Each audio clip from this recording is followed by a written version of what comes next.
বিবারিয়ার জমিনে মায়ের জানাজার জন্য ছেলে রওনা হয়েছে। কিছু দূর যাওয়ার পরে ছেলে বাইক অ্যাক্সিডেন্ট করছে, পাটা 4টা ভাঙ্গা দিছে। মায়ের জানাজায় যাওয়ার আগে নিজের দেহটা ঢাকা পঙ্গু হসপিটালে পড়ে আছে। আজকে সকালের কথা, আমার সাথে যিনি থাকে তার আপন চাচা, ফুফাতো ভাই বা ফুফা হতে পারে। তো হঠাৎ ঘুমের ভিতরে পেটে ব্যথা, পেট থেকে চলে গেল পিঠে। মাত্র 40 বছর বয়স, নামাজের জন্য প্রস্তুতি নিয়েছে, মসজিদে যাবে, কিন্তু ব্যথার মাত্রা এত বেশি, মসজিদে যাওয়ার আগে বিছানায় কাইতে বসছে। মুখে পানি দেওয়ার আগে নিঃশ্বাস বের হয়ে গেছে। এটাই বাস্তবতা, এটাই জীবন। এমন মরণ যেন না হয় যে আপনি বসে বসে টিভি দেখতেছেন। এমন মৃত্যু যেন না হয় আপনি বসে বসে বিড়ি টানতেছেন আর আজরাইল এসে আপনার খপ করে ঘাড় ধরছে। এমন মৃত্যু যেন না হয় যে আপনি পাবজি ফ্রি ফায়ার খেলাইতেছেন আর হঠাৎ আজরাইল এসে পড়ছে। রাসূল বলেছেন, মান কানা আখিরু কালামি লা ইলাহা ইল্লাল্লাহ, যার জীবনের শেষ কথা লা ইলাহা ইল্লাল্লাহ, আল্লাহর রাসূল বলেন তার ঠিকানা হবে আল্লাহর জান্নাতে। এবার আসেন, কবরের প্রশ্ন হবে মান রব্বুক। রবের প্র্যাকটিস, বাস্তবতা হয় নামাজের মাধ্যমে।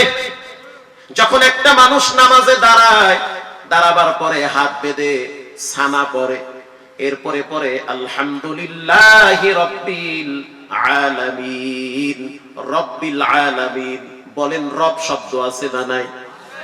রব। এরপরে একটা মানুষ যখন রুকুতে যায়, সুবহানা রাব্বিয়াল আযীম বলেন। এখানেও রব আছে না নাই? এই তো চর্চা হইতেছে। এরপরে যখন আপনি দাঁড়াবেন, সামিআল্লাহু লিমান হামিদা রব্বানা লাকাল হামদ, এই তো রবের চর্চা হচ্ছে। এরপরে যখন আপনি সিজদায় নিজেকে অবনত করে দিবেন, তখন আপনার জিহ্বা লড়ায় আপনি পড়েন সুবহানা রাব্বিয়াল আ'লা। জানতে চাই এখানেও রব আছে না নাই? নামাজ শেষ হওয়ার পর আপনার মনে চাচ্ছে আমি একটু আল্লাহর কাছে দোয়া করি, অসুবিধা আছে? চুপচাপ আপনি মসজিদের কোনায় বসে গেলেন, অথবা আপনি একাই বসে আছেন। খাদেম বা মুয়াজ্জিনকে বললেন আপনি যান, আমি গেট লাগায়া দিব। চুপচাপ একা 10টা মিনিট পশ্চিম দিকে ফিরে 10 বার দুরূদ শরীফ পড়ে 10 বার ইস্তেগফার পড়ে এবার আপনি 2টা হাত ভিক্ষুকের মতো রবের দরবারে তুলে দিলেন। যখন আপনি রবের দরবারে তুললেন, রব আপনাকে দোয়া শিখায়া দেয়, বলো বান্দা এরকম করে, রব্বানা যালামনা আনফুসানা ওয়া ইল্লাম তাগফির লানা ওয়া তারহামনা লানাকুনান্না মিনাল খাসিরিন। রব্বানা যালামনা বলেন, রব আছে না নাই? আপনার জীবনের কত অপরাধ করছেন পৃথিবীর কেউ দেখে নাই, একজন দেখছেন, তিনি হলেন কে? আমার মতো অল্প বয়সী কত বন্ধু বান্ধব কবরের বাসিন্দা হয়ে গেল। স্টক করে প্রায় দিন মানুষ মরে। হঠাৎ মৃত্যু মুরব্বীদের চেয়ে যুবকরা বেশি মরে। গাড়ি অ্যাক্সিডেন্টে মরে, টিকটক বানাইতে গিয়া মরে, হুন্ডা অ্যাক্সিডেন্টে মরে। তো হঠাৎ মরণ কোন দিন না জানি হয়। আপনি চিন্তায় পড়ে আল্লাহর দরবারে হাত বাড়াইছেন, আল্লাহ আপনি আমারে মাফ করে দেন। এখানেও রব আছে না নাই? এরপরে আপনার মনে চাইতে আছে আপনি আপনার মায়ের জন্য একটু দোয়া করবেন। যখনই আপনি হাত তুলবেন, প্রথম আপনার মায়ের চেহারাটা চোখের সামনে ভাসবে, মৃত বাবার চেহারাটা চোখের সামনে ভাসবে। কি দোয়া করবেন সেটাও তো আল্লাহ শিখায় দেয়। রব্বির হামহুমা কামা রব্বায়ানি সগীরা। আপনি সেখানেও বললেন রব। যেই বান্দা প্রতিদিন 5 ওয়াক্ত নামাজ পড়ে, কমপক্ষে কয়েকশো বার তার মুখ থেকে রব নামের প্র্যাকটিস চর্চা হয়ে যায়, ওই লোকটা যদি হঠাৎ মৃত্যুবরণ করে, কবরে যখন ফেরেশতা বলবে মান রব্বুকা, অটোমেটিকলি তার মুখ থেকে বের হয়ে যাবে আমার রব একজন, তিনি হলেন কে? প্রিয় ভাইরা আমার, এজন্য রব্বুল আলামিন কোরআনে বলেন, ইয়াউমা লা ইয়ানফাউ মালু ওয়ালা বানুন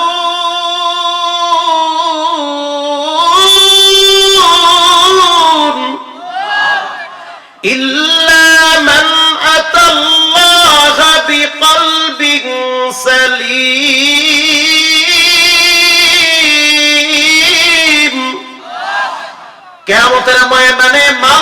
আসবে না, সন্তান কাজে আসবে না, একমাত্র পবিত্র আত্মা কাজে আসবে। দুনিয়া বড় স্বার্থপরের জায়গা, স্বার্থে আঘাত লাগলে 30 বছরের সংসার ভেঙে যায়। ছেলে মেয়ে পর্যন্ত বাবারে পরিচয় দেয় না। প্রিয় ভাইরা, আমার অনুরোধ করে বলি, নিজের উপরে মেহনত করেন, নিজেকে একটু সময় দেন, নিজেকে আল্লাহর দিকে একটু আগায় নেন, গোপনে গোপনে চুপচাপ আল্লাহর কাছে তওবা করেন। 10টা মিনিট আল্লাহর নামের জিকির করেন, 5টা মিনিট কোরআন থেকে একটি সূরা পড়েন, জিহ্বা লড়াইয়া 2-4 বার পড়েন আস্তাগফিরুল্লাহ, ও মালিক আমার জীবন তোমার হাতে, ক্ষমা করে দাও। নিজের উপরে মেহনত করেন। রাসূল বলেন, যার কলিজাটা কলবটা মসজিদের সাথে লাগানো থাকবে, কিয়ামতের ময়দানে আরশে আজিমের নিচে তাকে ছায়া দেওয়া হবে। এজন্য মা বাবার জন্য দোয়া করেন, নেককার সন্তান রেখে যান। যে সমস্ত যুবকরা বিবাহ করছেন, বাচ্চা কাচ্চা হইছে, 5টা ছেলে মেয়ে হইলে একটারে আলেম বানান, ঠকবেন না। সম্মান দেওয়ার মালিক কে? ভালো আলেম বানান, যোগ্য আলেম বানান, গোটা পৃথিবী তার পিছনে ঘুরবে। আপনার স্বপ্ন থাকবে আমার সন্তান হবে ডাক্তার মিজানুর রহমান আজহারির মতো, আপনার সন্তান হবে আল্লামা মামুনুল হকের মতো, আপনার সন্তান হবে কোরআনের পাখি আল্লামা দেলোয়ার হোসেন সাইদি রাহিমাহুল্লাহর মতো।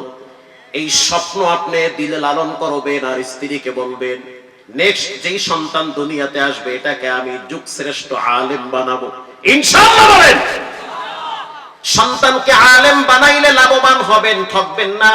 কারণ বর্তমান যে সময়টা পার করতেছি, করোনার সময় দেখছি বাবার লাশ ফালায় রাখছে, ছেলে মেয়েরা ভয়তে কাছেও যায় না, যেমনে পারেন হেমনে মাটি দেন। মানুষের লাশ শিয়ালে ধইরা টানছে, তারপরও ছেলে মেয়ে ভয়তে কাছে যায় না। বাবার লাশ নিচে গাড়ি পার্কিং এর জায়গায় ফালায় রাখছি, আর ছেলে মেয়েরা 5 তলায় বসে বসে ফ্ল্যাটের হিসাব করে।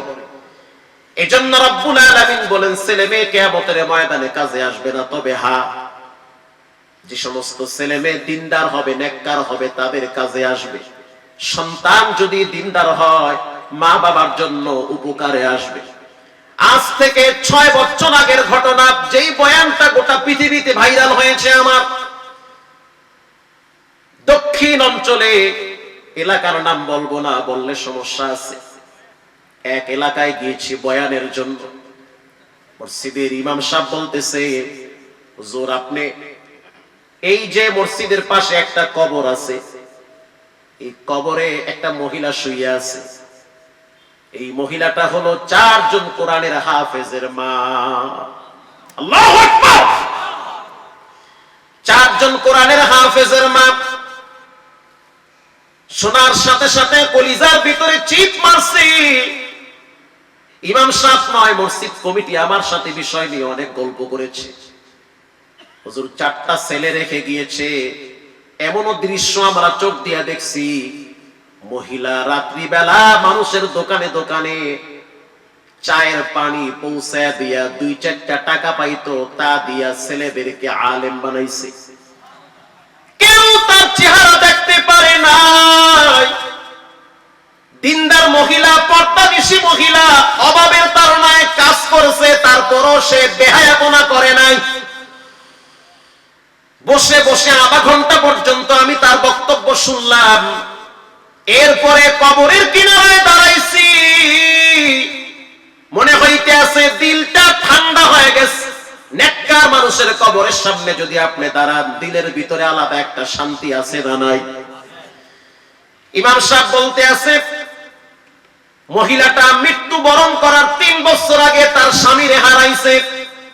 ক্যান্সার রোগে আক্রান্ত হয়ে টাকা পয়সা যা ছিল সব শেষ হয়ে গেছে। মূলত তারা গরিব ছিল না, মোটামুটি স্বাবলম্বী ছিল, অর্থ সম্পদ যথেষ্ট ছিল। ক্যান্সার রোগের চিকিৎসা করতে করতে করতে করতে ফকির হয়ে গেছে, কিচ্ছু নাই, ছোট্ট একটা ঘর ছাড়া। ইন্তেকালের আগে আগে স্ত্রীর হাত ধরে চোখের পানি ছেড়ে বলেছে, বিবি আমার, ক্যান্সার হইলে যে কি পরিমাণ কষ্ট হয় এটা তো আমি হারে হারে টের পাইছি। ঘুমাইতে পারি না, খাইতে পারি না, কি যে এক জ্বালা, কলিজার ভিতরে ছিদ্র ছিদ্র হয়ে গেছে। মাথা মাথার চুল সব উঠে গেছে, মুখের ভিতরে ঘা হয়ে গেছে, দাঁতের ফাঁকে ঘা হয়ে গেছে। এরকম ক্যান্সার রোগী বাংলাদেশে অভাব নাই, লক্ষ লক্ষ আছে। যার উপরে বিপদ সেই বুঝে রাত দিন কত কষ্টে কাটে, ঠিক না ব্যাঠি? আপনি তো টের পান না, পাবেন কিছুদিন পর ওই গর্তে গেলে। প্রিয় ভাইয়েরা আমার, ইন্তেকালের আগে আগে স্ত্রীর হাত ধরে বলল, বিবি আমার, দুনিয়ার যত নিয়ামত আছে সবকিছু রেখে আমি চলে যাচ্ছি, হয়তো সময় ঘনিয়ে আসছে, কারণ আমি শ্বাস টানতে পারি না, কষ্ট হয়, বুঝতে পারছি একটু পরেই হয়তো আমাকে দুনিয়া ছাড়তে হবে। কিন্তু আমার 4টা সন্তানে তোমার কাছে আমানত রাইখা গেলাম, আমার ইন্তেকালের পরে 4টা ছেলেকে আলেম বানাবে, প্রথম তাদেরকে কোরআনের হাফেজ বানাবে। যতটুকুন সম্পদ আমার বাবার থেকে আমি পেয়েছি, আলাদা করে কিছু সম্পদ রেখেছি, ওই সম্পদগুলা দিয়া 4টা ছেলেকে হাফেজ বানাবে। কারণ আমি জানি দুনিয়া বড় স্বার্থপরের জায়গা, স্বার্থ ছাড়া মানুষ মানুষের জন্য দোয়াও করতে চায় না। আমার সন্তান আমার জন্য দোয়া করবে, দোয়া করার উপযুক্ত তো বানাইতে হবে। দুনিয়াটা আমার কাছে তুচ্ছ মনে হয়, এখন আমার দিলের স্বপ্ন আমার এই 4টা সন্তান কোরআনের হাফেজ হবে, তিলাওয়াতুল কোরআন, আল্লাহর কোরআনের তেলাওয়াত করবে, আর আমি বাপ যেন কবরে শুয়ে শুয়ে কিছু নেকি পাই। বাবার মৃত্যু হয়ে গেল, বাবায় কবরে চলে গেছে, এবার মা 4টা সন্তান নিয়ে যুদ্ধ শুরু করে দিয়েছে। এখানে এমন মায়ের সন্তান আছে যেই সন্তান অল্প বয়সে বাবারে হারাইছে, মা কষ্ট করে করে ছেলেদেরকে মানুষ বানাইছে, আছে না নাই? যুদ্ধ শুরু হয়ে গেছে 4টা সন্তান নিয়ে। 4 সন্তান 4টাকেই ভর্তি করলো মাদ্রাসায়, সবগুলা পিডাপিডি বয়স। ভর্তি যখন করলো, 4টা সন্তান লেখাপড়া করতেছে চট্টগ্রামে একই মাদ্রাসায়। লম্বা ইতিহাস, 4 সন্তান ওভাবেই তাদের জীবন কাটাইতেছে। এতিমের ট্যাগ লেগে গিয়েছে, তার মানে তারা এতিম, তাদের আব্বা নাই, দেখার মতো কেউ নাই। জীবনটাকে মানায় নিছে যে আসলে আমাদের কেউ নাই, একজন আছেন, তিনি হলেন কে? মানায় নিছে জীবনটাকে, এতিম, আমাদের কেউ নাই। এদিকে মায়ের স্বর্ণ যা ছিল সব বিক্রি করছে, নাকের ফুল বিক্রি করে পরীক্ষার ফিস পাঠাইছে। মা জানিয়ে দিয়েছে, তোমরা যে এতিম এটা ভাববে না, তাহলে তোমরা কষ্ট পাবে, মনে করবে তোমাদের মা আছে, যতক্ষণ আমার রক্ত আছে ততক্ষণ তোমাদের লেখাপড়ায় বিঘ্ন ঘটবে না, চালিয়ে যাও লেখাপড়া। 4 জন সন্তান হাফেজ হওয়ার কমপ্লিট, খুব অল্পতেই হাফেজ হয়ে গেছে। বড়টা আগেই হয়ে গেছে, সেটা তো পড়তেছে দর্সে নেজাবিতে, এর পরেরটাও পড়তেছে, যেটা একেবারেই ছোট ওটার বয়স মাত্র 9 বছর, ওটা 11 মাসে হাফেজ হয়েছে। এত চমৎকার মেধা, একবার পড়ার পরে সেটা সহজে ভুলে না। মহিলার কষ্টের কথা আপনাদেরকে আমি কি বলবো। চায়ের দোকানদারেরা বলেছে যে রাত্র 4টার সময় যখন আমরা চায়ের দোকান খুলি, তখন কিছু মানুষ তো পানি দোকানে দোকানে পৌঁছায় দেয় কলস ভরে। এই মহিলাটারে দেখছি কলস ভরে ভরে পানি নিয়ে দোকানে পৌঁছায় দিত, 2-4 টাকা যা দিতাম সেটা জমা করে রাখত, একজনের মাধ্যমে মাদ্রাসায় পৌঁছায় দিত, বাচ্চারা ওখানে লেখাপড়া করত। ঘটনাক্রমে একদিন বৃহস্পতিবার সকালে ইমামকে বলল, হুজুর আপনি ইমার্জেন্সি আমার 4টা সন্তান রে বাড়ি আনেন। আল্লাহু আকবার! ইমাম সাহেব আশ্চর্য হয়ে গেল, 4 সন্তান ইমার্জেন্সি বাড়ি আনতে হবে, কারণটা কি? বলে, হুজুর আপনি একটু আনেন, আমার ভালো লাগতেছে না, কেমন জানি অস্থির লাগতেছে। এবার 4টা সন্তানকে দ্রুত খবর দিল, তোমরা তাড়াতাড়ি আসো। রাত্রিবেলা 4টা সন্তান বাড়িতে চলে আসছে, আসতেও প্রায় 12-13 ঘন্টা লাগছে। বাড়িতে আসার পরে দেখলো মা একটা চাটাই বিছার উপরে শুয়ে আছে। বড় সন্তান মায়ের মাথার কিনারায় বৈশা বুঝতে পারলো মায়ের মৃত্যুর যন্ত্রণা শুরু হয়ে গেছে। ওয়াজাআত সাকরাতুল মাউত,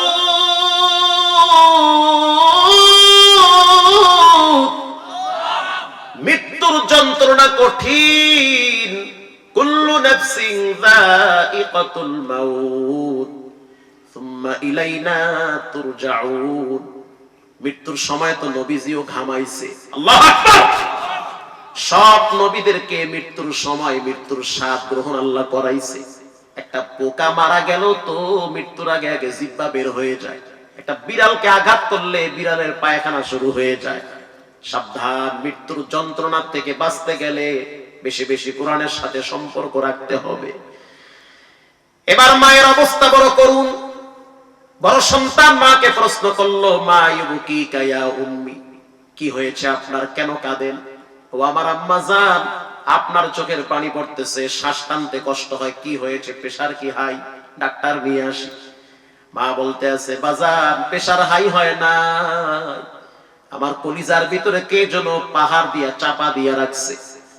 তার মানে সন্তান বুঝতে পারছে মায়ের যাওয়ার টাইম হয়ে গেছে।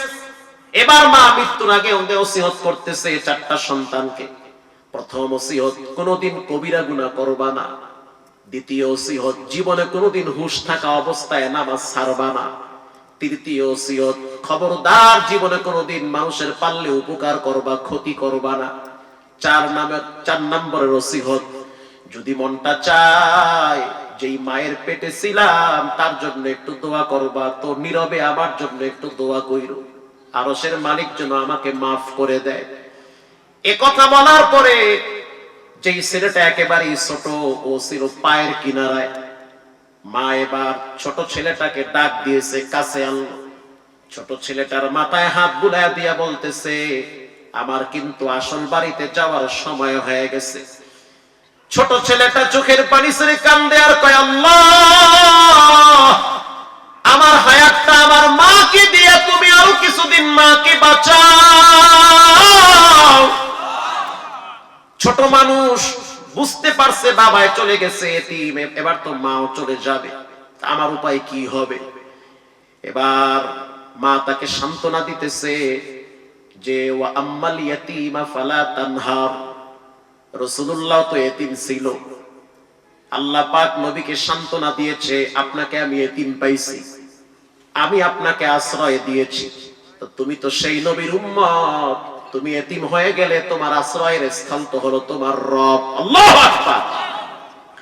এবার মা বলতে আছে, ও সন্তান একটু ফাঁক করো, মিলেমিশে চলবা। আগের যুগে তো আমরা অসংখ্যবার চোখ দিয়ে দেখছি মৃত্যুর আগে আগে একটু সময় পায়, নসিহত করে। এরকম একটা সময় দেখছেন না আপনারা? একটু নসিহত করে, যাওয়ার সময় হয়ে গেছে, ঝগড়া করবা না, মারামারি করবা না, আমি যেই রাস্তায় যাইতেছি তোমরাও কিন্তু এরপরে আসবা, সিরিয়াল কিন্তু একের পর এক চলে আসতেছে। এবার মা বলতে আছে, রাস্তাটা একটু ছাইড়া দাও, একটু ফাঁকে চাপো, কে যেন আমার দিকে মাথায় পাগড়ি পরে সাদা পোশাক পরে আসতেছে। এবার বড় সন্তান তো দর্শে নিজামিতে হাদিস পড়ে, সে তো বুঝতে পারছে। আল্লাহ রাব্বুল আলামিন কোরআনে বলছেন, তাতানাজ্জালু আলাইহিমুল মালাইকাতু আল্লা তাখাফু ওয়া লা তাহজানু ওয়া আবশিরু বিল জান্নাহ। যখন একটা মানুষের মৃত্যুর সময় হয়, ফেরেশতারা তার সামনে নেককারের সূরত ধরে দাঁড়ায়া তাকে অভয় দেয়। সুবহানাল্লাহ। কোনো ভয় নাই, টেনশন নাই, কোনো টেনশন নাই, উদখুলুহা বিসালাম, চলে যাও দরজা দিয়ে আল্লাহর জান্নাতে। সুবহানাল্লাহ বলেন। মায়ের মাথাটা কিবলার দিকে ফিরে কালেমায়ে শাহাদাত পড়তে পড়তে বিদায় হয়ে গেল। লাশ দাফন করার সময়, আগে তো জানাজা হবে, তারপরে লাশ দাফন হবে। এবার জানাজা কে পড়াবে? এলাকার উলামায়ে কেরাম অনেক দাঁড়িয়ে আছে। সন্তানরা বলল, পাশের মাদ্রাসায় বড় একজন মুহাদ্দিস যিনি হাদিস পড়ায়, তিনি আমার মায়ের জানাজা পড়াবে। কিন্তু মুহাদ্দিস সাহেব বলল, তোমার তো মা, জানাজা তুমি পড়াও, কারণ তোমার সাথে তোমার মায়ের রক্তের টান আছে। আল্লাহু আকবার। তোমার মায়ের জানাজা তুমি পড়াও। এবার বড় সন্তান সামনে চলে গেল, জানাজায় প্রথম তাকবীর দেওয়ার পরে সন্তানটা আর কোনো আওয়াজ করে না। আওয়াজ না করার কারণে কিছুক্ষণ পরে সন্তানটা পড়ে গেল মাটিতে। সবাই জানাজা ছেড়ে দিয়া সন্তানটারে ধইরা মাথায় পানি পড়ি দিয়া দাঁড় করাইছে। কি হইছে? বলে আমি পারবো না, কারণ যখন আমি জানাজার প্রথম তাকবীর দিছি মায়ের সেই স্মৃতিগুলো আবার চোখের সামনে ভাসতেছে। আমি আমার মাকে দেখছি কলস ভরে ভরে দোকানে পানি পৌঁছাইতে গিয়া কলসের চিহ্ন মায়ের হাতে পড়ে আছে, দাগগুলো মায়ের হাতের উপরে পড়ে আছে। ওই দৃশ্যগুলো আবার চোখে ভাসতেছে, আবার কলিজা ফেটে যায়। দ্বিতীয় সন্তানকে বলা হইল জানাজা তুমি পড়াও বাবা। জানাজা পড়াইলো, লাশ 4 জনে মিলে কবরে রাখলো, দাফন হয়ে গেল। যার মা মারা যায় তার তো দুনিয়া অন্ধকার, তার তো কোনো কিছুই ভালো লাগে না। কোনো পাপ দূরের কথা, একটা বেহুদা জিনিস তার কাছে ভালো লাগে না। অন্তত পক্ষে কয়েকটা দিন তার মানসিক অবস্থা খুব ভয়াবহ থাকে। ইমাম সাহেব বলতে আছে লাশ কবরে রাখার পর আমি দেখলাম 3টা 4টা সন্তান ফজরের নামাজের আগে মসজিদের কোনায় দাঁড়িয়ে গেছে, নামাজের ভিতরে সূরা ইয়াসিন তেলাওয়াত করে। তো 3 জনকে দেখলাম, আর একজনকে দেখি না। 3 জনে নামাজ শেষ করে বসে আছে, ওরা ইস্তেগফার পড়ে। রাসূল বলেন কোন সন্তান যদি মায়ের জন্য দুরূদ শরীফ পড়ে, ইস্তেগফার পড়ে, মুহূর্তের ভিতরে আল্লাহ পাক তার মায়ের আমলনামায় নেকি পৌঁছায় দেয়। তা আলেম মানুষ, ওরা তো কোরআন হাদিস বুঝে, সিস্টেম বুঝে, কিভাবে দোয়া করা লাগবে। ইমাম সাহেব বলল কি ব্যাপার, তোমাদের আরেকটা ভাই কোথায়? বড় ভাই এবার চলে গেল মসজিদের পিছনে, টর্চ লাইট মেরে কোথাও দেখতে পায় না। খুঁজতে খুঁজতে গিয়া দেখলো মায়ের কবরের কিনারায় বাচ্চাটা বসে বসে কান্দে। এবার বড় ভাই বলতেছে কেন কাঁদো? বলে আল্লাহ কোরআনে বলছেন কেউ যদি বেঈমান হয়ে কবরে যায় তার কবরে শাস্তি হয়, যাররা পরিমাণ গুনাহ নিয়ে কবরে গেলে শাস্তি হয়। তা আমার ভয় লাগতেছে মা যদি যাররা পরিমাণ গুনাহ নিয়ে কবরে যায় এই শাস্তিও তো আল্লাহ দিবে। অতএব আমি কবরের পাশে বলি আল্লাহ শাস্তি দিও না মাকে, মায়ের পাপগুলো আমার আমলনামায় দাও, আমার নেকিগুলো মায়ের আমলনামায় পৌঁছায় দাও। প্রিয় ভাইরা আমার, এ কথা বলার উদ্দেশ্য একটাই, আমার চোখ দিয়ে আমি অসংখ্যবার দেখছি। যদি আপনার বিশ্বাস না হয় একটা জুমা আপনি ঢাকায় আমার মসজিদে পড়েন, মুগদা মেডিকেল থেকে আপনি দেখবেন পাশে মুগদা মেডিকেল, পাশে মুগদা গোরস্থান। এমন এমন ধনী ফ্যামিলির মা বাবা মারা যায়, ছেলে মেয়েরা উজুটাও পর্যন্ত করতে পারে না। অথচ মুসলমান সন্তান বাবার লাশ কবরে রাখা ঠিক মতো নামাজটাও পারে না। বাবার লাশ রাখার পরে বাড়ি গাড়ি ফ্ল্যাটের হিসাব করে, বাবায় কবরে ঘুমায়, কবরের পাশ দিয়া বিড়ি টানতে টানতে বাড়িতে যায়। এজন্য অনুরোধ করে বলি ছেলে মেয়েদেরকে দিনদার বানান, স্কুলে পড়ান অসুবিধা নাই, কলেজে পড়ান অবশ্যই পড়াবেন, ডাক্তার বানান, ডক্টর বানান, প্রফেসর বানান অসুবিধা নাই। কোরআনের ন্যূনতম জ্ঞান ছেলে মেয়েদেরকে দেওয়া লাগবে। যদি না দেন এক সময় কিন্তু আপনিই পছলাবেন। পুরা মজমার ভিতরে আমি 10 জন মায়ের সন্তান চাই। কে পারবেন? হুজুর আমি মাদ্রাসার জন্য 1000 টাকা বাপ মার জন্য ফালায়া দিলাম। মাকে হারাইছেন, বাবারে হারাইছেন, পুরা মজমার ভিতরে 1000 টাকা। একজন লোক হাত তুলেন তো, কে পারবেন? হুজুর আমি মায়ের জন্য 1000 টাকা মাদ্রাসায় দিয়ে দেব ইনশাআল্লাহ। আছেন আপনি 1000 দিবেন? আল্লাহ আপনি কবুল করেন, জানে মানে বরকত বাড়াবেন, দুনিয়া আখিরাতে সফলতা দান করেন, কামাই রুজিতে বরকত দান করেন। এক মহিলা 1000 টাকা দিয়েছে, আল্লাহ আপনি কবুল করেন, আমিন বলেন। আর কোন ভাই আছেন 1000 দিব, 2000 দিব, মাদ্রাসার জন্য 1 বস্তা সিমেন্টের টাকা মায়ের মহব্বতে ফালায় দেন, বাবার মহব্বতে ফালায় দেন। ঠকবেন না, সম্মান আল্লাহ বাড়ায় দিবে, ইজ্জত বাড়ায় দিবে। জীবনে শুনি নাই মা বাবার জন্য দান করলে মানুষ ফকির হয়। কে আছেন? 2 জন লোক হাত তুলছেন না মাঝখান দিয়ে, এগো নাম আপনারা কি জানেন? কে কে আছেন? 2 জন। আপনি 1000 টাকা দিবেন, আল্লাহ কবুল করুক, নগদ অথবা বাকি লেখায় ফেলান। আর কে আছে? আমি 1000 টাকা দিব ইনশাআল্লাহ। আর কেউ আছেন পিছনে? আব্বা আম্মার জন্য 1000 টাকা থাকলে দেন, না থাকলে দাবি নাই। যদি মন চায় 1000 টাকা দিলে আপনি বিপদে পড়বেন না, তো দিয়ে দেন ইনশাআল্লাহ। আব্দুল হাকিম ভাই 1 মণ ধান, আল্লাহ কবুল করুক, আমিন বলেন। বাবা মারা গেছে, দোয়া করে আল্লাহ মাফ করুক। আপনার টাকা ছেলে মেয়েও খায়, স্ত্রীও খায়, কত ভাবে টাকা ব্যয় হয়। একটা মাদ্রাসার জন্য 1000 টাকা ফালাই দিলে কত দূর লস হবে আপনার? অসুস্থ হয়ে গেলে লক্ষ লক্ষ টাকা হসপিটালে চলে যায়। আছেন কেউ দেওয়ার মতো? 1000 টাকা, এক ব্যক্তি 500 টাকা। পোকার জ্বালায় জীবনটা তেজপাতা করে লাইছে। আর কে আছেন? আছেন কে দেওয়ার মতো? 500 টাকা, 1000 টাকা। আল্লাহ খায়ের ও বরকত দান করেন। সুবহানাল্লাহ, অনেক টাকা। মাদ্রাসার ছাত্রদের পক্ষ থেকে, অভিভাবকদের পক্ষ থেকে 12,000 টাকা দিয়েছে। নারায়ে তাকবীর। আল্লাহ পাক কবুল করুক, গার্জিয়ানদের মনের নেক আশা পূরণ করুক, আমিন বলেন। আর কে পারবেন? কে পারবেন? আর আছেন কে দেওয়ার মতো? হুজুর আমি 500 টাকা, 1000 টাকা মুক্ত হস্তে দান করেন। নিজের জন্যই করেন যে আল্লাহ আমারে সুস্থ রাখেন, বড় বড় রোগ থেকে হেফাজত করেন, আল্লাহ মাফ করবে ইনশাআল্লাহ। সিমেন্ট লেখার কে আছে যে হুজুর মাদ্রাসার কাজ চলতেছে না? সিমেন্ট দেওয়ার মতো কেউ আছেন যে হুজুর আমি 1 বস্তা সিমেন্ট দিব? হ্যাঁ, কে আছে? এক খাতা কলম কই? আপনার লোক কই? হ্যাঁ, এদের নাম লেখার লোক নাই। আসতেছে নামগুলা লেখায় ফেলান। মাশাআল্লাহ, আপনারা আগে পরে অনেক দান করছেন, আপনারাই তো করছেন না? আপনারা অনেকেই নাম লেখাইছেন, আরো ইনশাআল্লাহ লেখাবেন। আল্লাহ আপনাদেরকে হায়াতে তাইয়্যিবা দান করুক, দীর্ঘদিন নেক হায়াত দান করুক, বলেন আমিন। অনেক দিন বেঁচে থাকেন, বেঁচে থাকলেই তো ভালো কাজ করতে পারবেন। হঠাৎ যদি মারা যান তো ভালো কাজ তো করার সুযোগ আর থাকবে না। উজ্জ্বল হোসেন বাবু ভাই 500 টাকা দিয়েছে।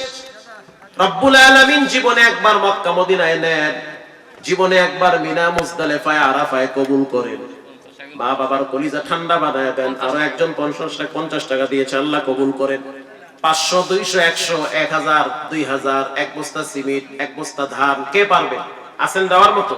নামগুলা ইনশাআল্লাহ লেখায় ফেলান। রব্বুল আলামিন কবুল করেন, খায়ের বরকত দান করেন, মুসিবত থেকে হেফাজত করেন। একজন মহিলা বন্নি 500 টাকা দিয়েছে, আল্লাহ আপনি কবুল করে নেন। আব্দুল শুকুর ভাই 500 টাকা দিয়েছে, আল্লাহ আপনি শুকরগুজার বান্দা হিসেবে কবুল করে নেন।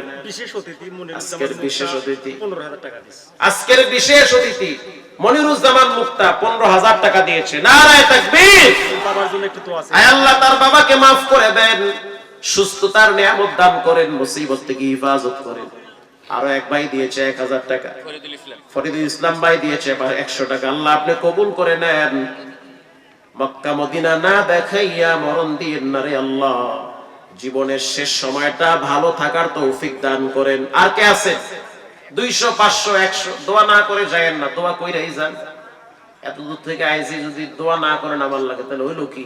কে দোয়া করবে? নাহলে সভাপতি আমি দুইজনে মিলে করে দেবো ইনশাআল্লাহ। হ্যাঁ, আসামকে দেওয়ার মতো এই 2, 4, 5 মিনিট ইনশাআল্লাহ দোয়া করে দেব। যদি কেউ দেওয়ার থাকেন দিয়ে দেন, দিবেন অনেক পরে না, আগেই দিয়ে দেন ইনশাআল্লাহ। কত? 100 টাকা? 100 টাকা একজন দিয়েছে 100 টাকা। আল্লাহ কবুল। গজল কমো পোকা খাইয়া লাইতেছে জান্ডারে পুরো। আমরা কোন গজলের কথা? আর কে আছে? দেন 100 টাকা। হ্যাঁ কমু ইনশাআল্লাহ, একটু পরেই কই দেন।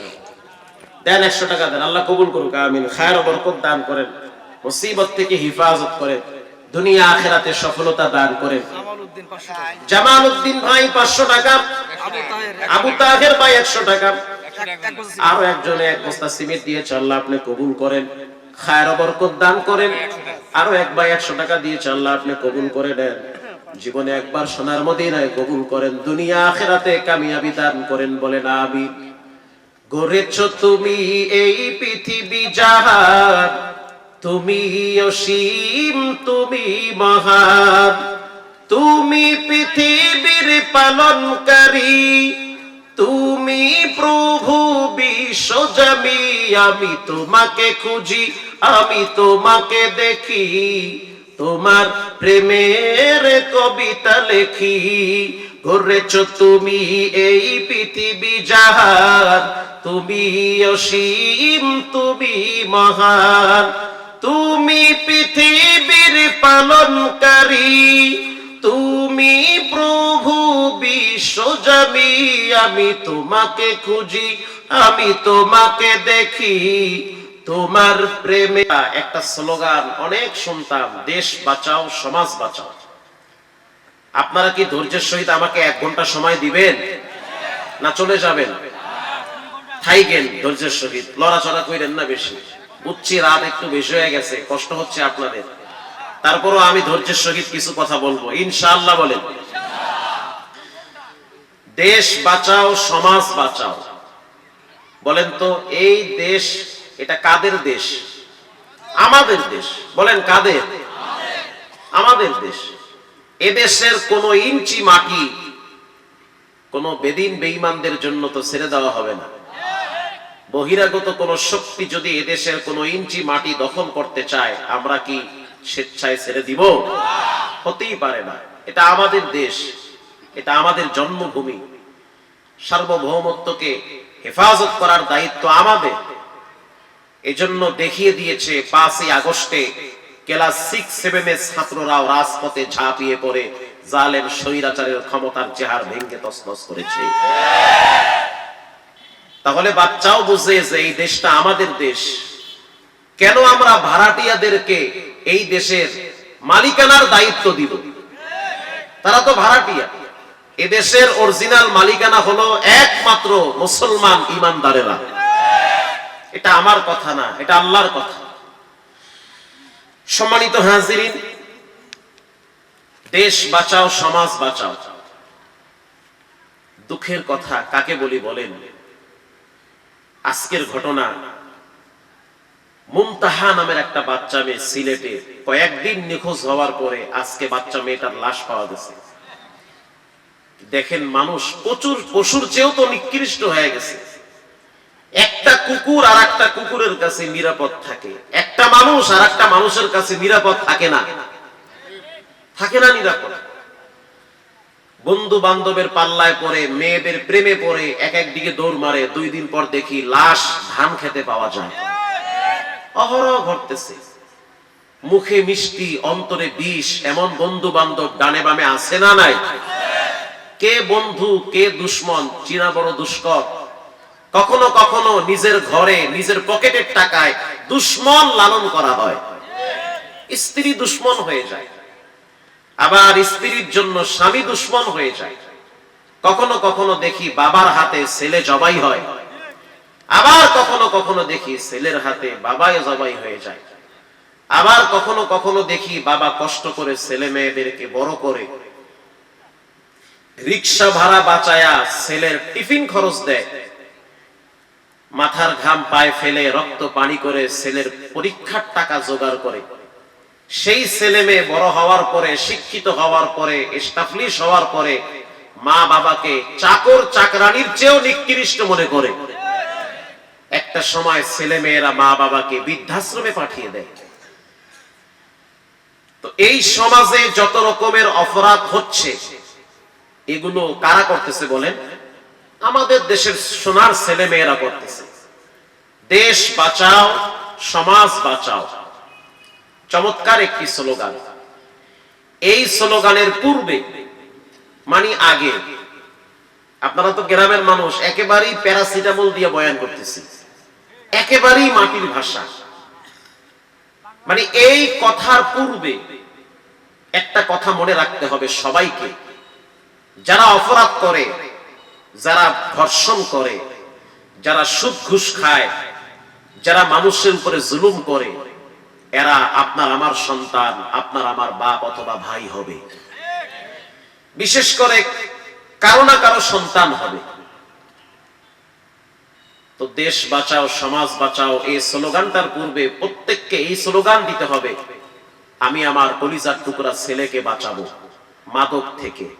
বলেন কিসের থেকে? মাদক থেকে। আমি আমার সন্তানকে বাঁচাবো বখাটে বন্ধু বান্ধব থেকে। আমি আমার মেয়েটাকে বাঁচাবো কোচিং এর নাম বলে ফাঁকি দিয়ে কোন ছেলের সাথে স্কুলের পিছনে বিড়ি খায়, ওকে বাঁচাতে হবে। ছেলে যদি, বাপ যদি ছেলেকে বাঁচায়, মা যদি তার মেয়েকে বাঁচায়, বিশ্বাস করেন ছেলে মেয়েও বেঁচে যাবে, দেশটাও বেঁচে যাবে, এই সমাজটাও বেঁচে যাবে। এই কথা রাসূলুল্লাহ বলেছেন, কুল্লুকুম রাঈন ওয়া কুল্লুকুম মাসউলুন আন রাইয়াতিহি। প্রত্যেকটা মানুষ দায়িত্বশীল গার্জিয়ান, তার অধীনস্থ সম্পর্কে তাকে প্রশ্ন করা হবে। যেমন আমাকে আল্লাহ প্রশ্ন করবে তোমার পকেটের টাকা কে খাইতো, উত্তর কি, আমার মাইয়াই খাইতো, পোলায় খাইতো, বউ খাইতো। কথা কন না কেন? এরা তো বেশি খায়, কারণ সুখের দিন আসার আগেই তো বাপ মা বেশিরভাগ কবরে যায়। কথা কন না কেন? কষ্টের দিনে বাপ মা থাকে, সুখের দিনে বাপ মা গোলালু হয়ে যায়, মানে আর চলে না, বাপ মাকে ভালো লাগে না, অধিকাংশ বাপ মা কবরে চলে যায় সুখের দিনে। কিন্তু পুরা সুখ শান্তি ভোগ করে স্ত্রী সন্তানেরা। রাসূলুল্লাহ বলেন অপেক্ষায় থাকো, ছেলে মেয়ের ব্যাড ক্যারেক্টারের কারণে যেমন মা বাবাকে লাঞ্ছিত হতে হয়, ঠিক ছেলে মেয়ের ভালো আচরণের কারণে কিয়ামতের ময়দানে মা বাবাকে আল্লাহ তাআলা জান্নাতুল ফেরদাউস দান করবে। ছেলে মেয়ের ভালো আচরণের কারণে। কি আচরণ? সালাম শিক্ষা দিয়েছেন ছেলেকে, ছেলেকে আউযুবিল্লাহ শিক্ষা দিয়েছেন, মেয়েকে কোরআন শিক্ষা দিয়েছেন, আল্লাহকে চিনাইছেন, রাসূলকে চিনিয়েছেন। এ কারণে বিচারের ময়দানে ছেলে মেয়েরা মা বাবার পক্ষে সুপারিশ করবে আল্লাহর আদালতে। আর যাদের ছেলে মেয়ে ছোটবেলায় মারা যায়, পানিতে পড়ে অসুস্থ হয়ে বালেগ হওয়ার আগেই যদি মারা যায়, রাসূল বলেন ওই বাচ্চা জান্নাতের গেটে বাবার অপেক্ষায় থাকবে, মায়ের অপেক্ষায় থাকবে। যাদের ছেলে মেয়ে ছোটবেলায় মারা গেছে, তারা গোপনে 2 রাকাত নামাজ পড়া শুকরিয়া আদায় করেন যে আল্লাহ আমার প্রতি দয়ার নজর লাগাইছে বিদায় বাচ্চা ছোটবেলায় মারা গেছে। যেই ঝামেলার যুগ আর যেই পরিমাণ আমাদের ঈমান, এটা দিয়ে জান্নাতে যাওয়া যাবে না। বাচ্চা আগে যে চলে গেছে, ওই বাচ্চার উসিলায় হয়তো আল্লাহ তাআলা আমাদেরকে মাফ করতে পারে। সম্মানিত হাজিরিন, তো প্রশ্ন করবে যে তোমার পকেটের টাকা খেয়ে তোমার ছেলে মেয়ে কি করলো, তোমার মেয়ে করলো কি? তখন আপনি বলবেন আল্লাহ আমার মেয়ে তো প্রতিদিন সকালবেলা কোচিং এ গেছে। আল্লাহকে বলো হ্যাঁ ঠিকই গেছে। প্রাইভেটে গেছে, হ্যাঁ ঠিকই গেছে। যায় নাই? না গেলে ধমক দিত না, কেন প্রাইভেটে যাও নাই, কেন কোচিং এ যাও নাই? স্কুলে না গেলে মা বাবারা ধমক দিত, একদিন না গেলে মা বাবা দুইজনই প্রেসার দিত, কেন গেল না? পরীক্ষায় উপযুক্ত নাম্বার না পাইলে মা বাবা রাগ করে। কিন্তু আফসোসের বিষয়, ছেলে মেয়ে বালেগ হওয়ার পরে যদি নামাজ না পড়ে, মা বাবা রাগও করে না, ধমকও দেয় না, শাসনও করে না। এই ছেলে মেয়েই তো আপনার গজবের কারণ। রাগ করিয়েন না, আমি কিন্তু জায়গা মতো মলম লাগাই দিছি, জেনুইন কথা। ছেলে মেয়েকে আপনি কেন কন্ট্রোলে নিতে পারেন না? কেন আপনার ছেলে সালাম শিখে নাই? কেন আপনার ছেলে মেয়েরা আউযুবিল্লাহ বিসমিল্লাহ শিখে নাই? জবাব তো প্রথম আপনাকে দেওয়া লাগবে। আপনি যদি ছেলের সামনে বিড়ি খান, ওই পোলা তো আপনার সামনে গাঞ্জা খাইবে। ঠিক কথা। আমি তো আমার আব্বারে দেখছি ফজরের টাইমে শীতের ভিতরে ছোটবেলায় চিকন কঞ্চি নিয়ে মসজিদের বারান্দায় বসে থাকতো। একদিন যদি নামাজে দেরি করে যেতাম, পাছার কাপড় টান কইরা বিসমিল্লাহ ছাড়া 3টা মারতো। তো এখন বুঝি যে ওই দিন বাবা ওই শাসন না করলে আজকে এত দূর আসতে পারতাম না। ঘরে গিয়ে আমার বাপ আমার মায়েরে কইছে সোজা হইয়া চলবি, নাইলে কিন্তু রাস্তা মাপবি। কষ্ট আমি করি, তুমি করো না। কুতুর মুতুর করার টাইম নেই। কথা কন না? স্ট্রং পুরুষ হন, কর্তৃত্ব যেন আপনার চলে। আমি তো আপনাদের এখানে এই কয়জন লোকের সামনে বলি না, আমি তো প্রতি জুমায় 8000 মুসল্লির সামনে বলি। আমার জুমায় মুসল্লি হয় 8 থেকে 9000। আলহামদুলিল্লাহ। জামাত ইসলামের মাওলানা শফিকুল সাহেব, তিনিও আমার মসজিদে জুমা পড়ে। অসংখ্য নেতৃবৃন্দ আমার মসজিদে জুমা পড়ে তারা। আলহামদুলিল্লাহ। যখন হাই প্রেসার আসছে, তখন তারা বলেছে হক কথা চালিয়ে যান, বাহিরে যেটা হবে এটা আমরা দেখব। আল্লাহু আকবার বলেন। সম্মানিত হাজিরিন, তো যার পকেটের টাকা খেয়ে ছেলে মেয়েরা বড় হয়, হিসাব তাকেই আগে দিতে হবে। দেওয়া লাগবে কি লাগবে না? দেওয়া লাগবে।